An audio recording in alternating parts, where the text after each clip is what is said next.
देशाचे गृहमंत्री आणि भाजपचे वरिष्ठ नेते अमित शहा काल मुंबईमध्ये आले होते। निमित्त होतं भाजपच्या नव्या मुख्यालयाच्या भूमिपूजनाचं। या भूमिपूजन कार्यक्रमामध्ये भाषण करताना अमित शहा यांनी एक वक्तव्य केलं।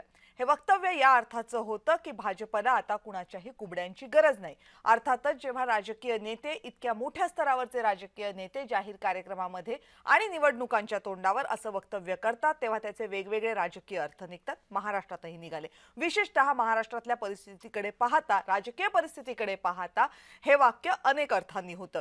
खरं तर महाराष्ट्रामध्ये स्थानिक स्वराज्य संस्थांच्या निवडणुका तोंडावर आहेत। महायुतीमधले तीनही पक्ष या निवडणुका स्वबळावर लढणार आहेत की एकत्रितपणे लढणार आहेत हे अजूनही स्पष्ट नाहीये। आणि असं असताना अमित शहा यांनी भाजपला आता कोणत्याही कुबड्यांची गरज नाही असं वक्तव्य केलं, जेव्हा महाराष्ट्रामध्ये भाजपसोबत आणखी दोन पक्ष सत्तेमध्ये आहेत।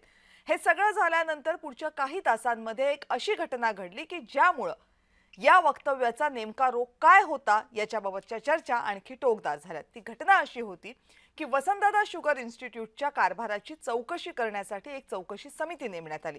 वसंतदादा शुगर इन्स्टिट्यूट ही महाराष्ट्रातल्या एकूण साखर उद्योगातली एक महत्त्वाची संस्था मानली जाते आणि शरद पवार आणि अजित पवार यांचे गेले अनेक वर्ष या संस्थेवर वर्चस्व आहे किंवा ते या संस्थेचे शरद पवार तर अध्यक्ष आहेत।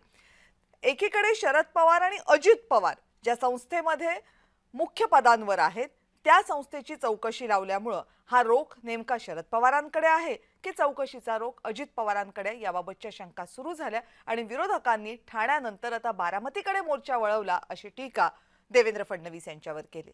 त्यामुळे कालचं वक्तव्य, आजची चौकशी यामुळे अनेक राजकीय अर्थ काढले जातात।